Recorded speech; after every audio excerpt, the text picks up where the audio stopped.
Hi guys, Artiar here. So for this video is the patch note for the 3.4.11 and let's take a look what are the new changes. So let me scroll down first. Okay, there's no balance changes. This is a good thing because we already have two patches of balance changes, and if there's another balance changes, it actually is too rushed for a balance patch, I would say, because you need to actually digest the new Esper changes first, like absorb and go through the new meta first instead of just keep changing the balance changes, right? So I think within a few patches without any balance changes is actually a good thing, because you don't want them to keep changing the Esper that frequently, right? Okay, so let's take a look. So Osana 5-star Inferno is a fighter who specializes in inflicting bleed on a single target. Bleed, this doesn't seem good. Okay, so S1 deals damage to one enemy based on attack and then inflict bleed.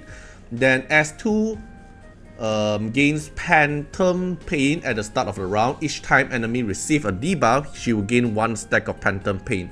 So Phantom Pain, how many stacks is the maximum? I assume 10. At the start of her turn, inflicts several stacks of bleed on the target with the highest HP. Then it also ignores resist. Then if the target have already bleed when Osana attack, any attack will do, right? It didn't specific any skill, instantly applies the bleed damage to them after attacking. Then this is a passive. The S3 inflict bleed on enemy for 1 turn. How many stack? I think one stack of bleed only. Deals damage to them 2 times based on attack. So double hit, I think 2 stack of bleed. Then Ascension absorb the target AP also. The skill itself doesn't seem too complicated and doesn't seem too strong at my first sight, cause bleed is a very weak debuff because it's not based on the enemy max HP, it's based on your attack. So most of the time we are using poison because it deals more damage overall. The percentage wise, poison is a lot more efficient than bleed.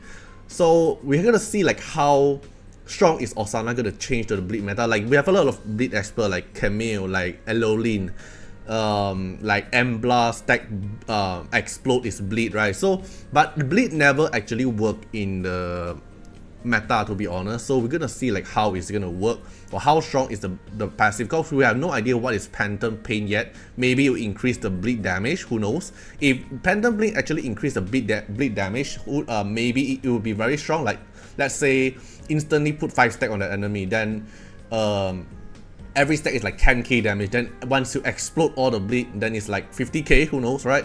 But we have no idea what is Phantom Pain yet. We have to look at the PTR server. Then Resonance, R1 effect, your S3 damage increase. Then after applying bleed, this is R2, dispel some debuff from ally. Oh, so now she become kinda like a healer thing, but it's a cleanse, it's a cleanser. Dispel some debuff. How many debuff? No idea. R4 elemental advantage, increase damage. R6 at the start of her turn, inflicts several stack. Isn't this the same? At the start of Osana's turn, inflicts several stack of bleed stack on the enemy. Okay, maybe it increased the bleed stack, like increase the more bleed stack. So let's say here's 5 bleed, maybe here becomes 7 or 10. But first look without the multiplier, without knowing the Phantom Pain, and yeah. So from what I'm looking at now, I feel like she's a skip. Okay, I feel like she's a skip. No idea what's the multiplier, no idea what the Phantom Pain, no idea how she worked in the battle for now. But my first thought about looking at her, I think it's a skip, which is a good thing because we already have a lot of patches that is very strong as well. Like Elif, very strong, needs to be R6. Amir, very OP. Fatima, skip. Then who else? Who else is within the patch? Like Slon. Slon is not the banner Esper, right? So Slon is also very OP, but it's an event Esper. We have Sakura. So Sakura is good, Fatima is a skip, then Amir is good, Elif is good. So I think this one here is for a skip, is pretty good. It's like a rest patch for us. Then the next patch we have like Anomaly, then maybe we're gonna have Anomaly Esper that's actually very, very strong. So I think this is actually a good thing if she is not that strong. But who knows, we are gonna see like how she action in the battle first at PTR server. Okay, then new feature, Temporal Tower have upgraded and have a hard mode now. After clearing 50 floor on normal, hard mode will unlock, containing a total of 50 floor. In the hard mode, you have to select a challenge formation and can only deploy Esper that meet the formation in requirements. You can switch the challenge formation, but the challenge record will be saved independently. Oh, so I can actually do, like, there's a three challenge mode, right? So which means I can actually challenge all 3 if I want, but I think the reward will only claim for once. Reward for clearing each floor can only be claimed once. You cannot claim rewards again after. Oh, okay, so there's 3 ways. So it's either a epic or rare only tower, and the other one is shimmer only tower, and the third one is Chinese only Esper tower. So you have 3 towers. So let's say your no legend tower you manage to push until rank floor 24. Then you already claimed floor 1 to floor 24 reward, but you are stuck at floor 25, and then you feel like you cannot push anymore.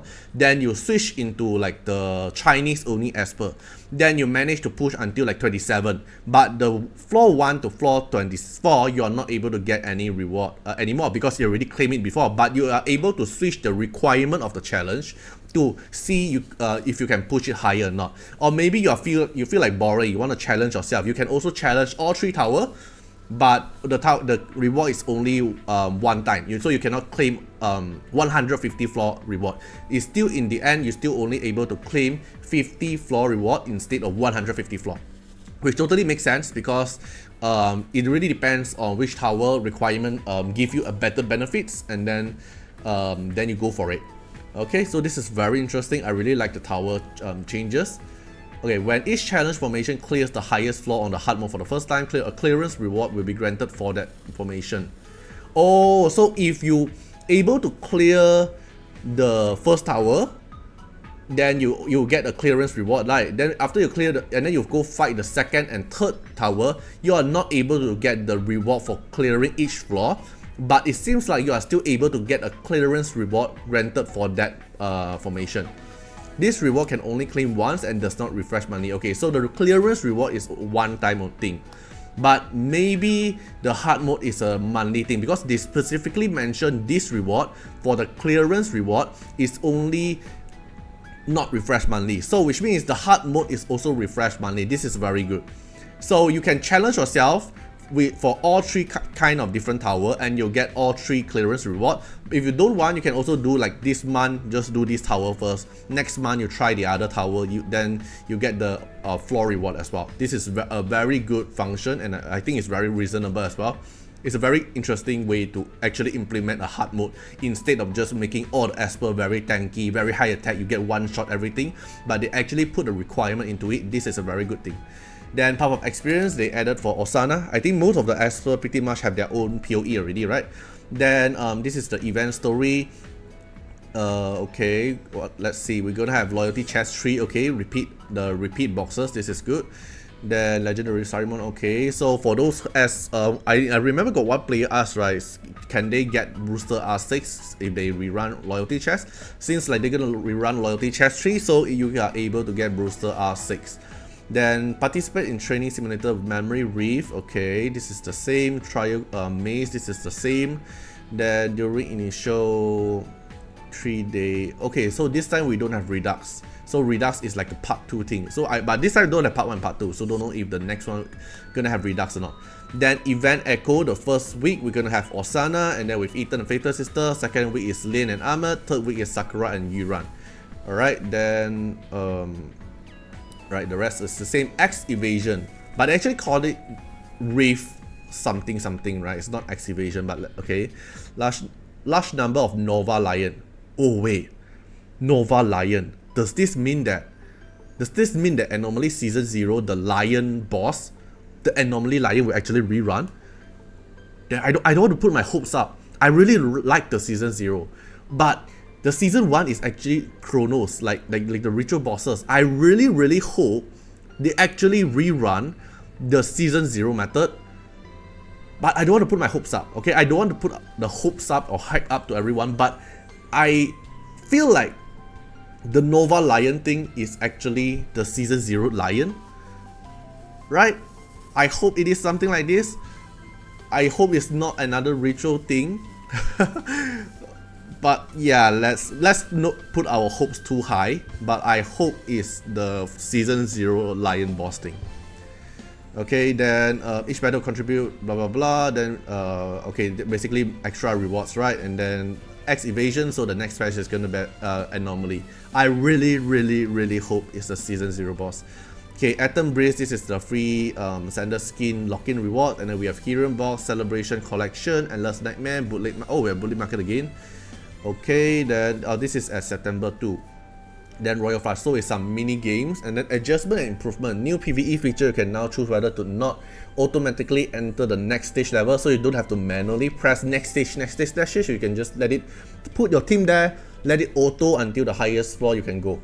Then improve formation recommendation display. You can now tap and view formation recommendation formation on as per deploy speed. Oh, maybe it's just the UI changes to make it more convenient for the formation recommendation.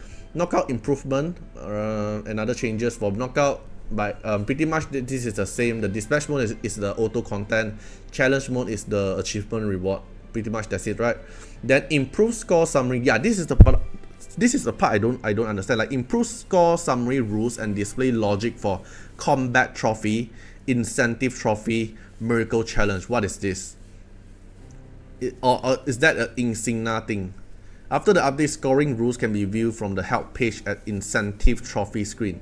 What is incentive trophy screen? Cause if we look at our own game here, so this is called incentive trophy reward. Then summaries, improve score summary rules and display logic for combat trophy. What is combat? Is this combat trophy? No, this basic. Then what is combat trophy? Okay, I don't get what is combat trophy. Then incentive. Okay, wait. Oh, combat trophy is this, is it? This whole thing is called but this is called basic trophy. Incentive trophy is this. So I think it's basic trophy. That incentive trophy, maybe they call it combat trophy for this one. Then this is incentive trophy, and then miracle challenge. Then after the update, scoring rules can be viewed from the help page. Okay, I totally don't understand what does this mean. If you guys understand what does this mean, let me know. I really don't understand what is this. Then swift space will be unlocked. Yeah, so pretty much the next patch isn't a big patch. I think this is a good thing. You actually have a rest patch to actually save up your resources, all those stuff. And for those players who have been waiting for Lien and Sakura, this is definitely the patch you're gonna all in for them instead of Osana, because from the Esper itself, I don't think it's an OP Esper. I think it's a skippable Esper like Fatima, at least for now, until I test her. But for now, I would say overall this is a good rest patch because you still get bonus reward, you still PvE player will still get something else to challenge, which is the temporal tower hard mode, and then we have new skin for free, and then we have extra rewards, the rerun of the reward, all those stuff. Pretty much not a big patch for the next one, which is pretty reasonable because we have the summer patch already. So yeah, overall that's it for this patch note here. Then I think this is a good rest patch, and then after that, after the X anomaly, X evasion, then we might actually see something bigger height. Especially the Nova Lion type wording here actually makes me a bit hooked up or excited for the anomaly season 2. I hope it's going to be good. Okay, so hope you guys enjoyed the video. Feel free to comment down how do you guys think about it and which part you have comment about it. Feel free to comment down, and see you guys in the next video. Bye bye. Special thanks for the direct support on the YouTube membership. So for the benefactor of Artiar, which is JNMP, Rosas15, Mulkert Rajali, The Bluest Trelane, Cami, thank you so much for the support. And for the supporter and patron of Artiar, which is Louis Schneider, Agni, Code Wilderness, Wang Tamer, Ziggy, Kamaruki, Sunwaltz, Rimu, Shawnee, Von Hexa, Rawson Bessie, Antonio Winterspoon, Marilyn Williams, Uncle Chat, Eric Mendes, Ewan Carraghan, Riku Freds X Iris, and Calamity. Thank you so much for the support. And that's not all. Also special thanks for the direct support on the live stream super chat for the latest 10.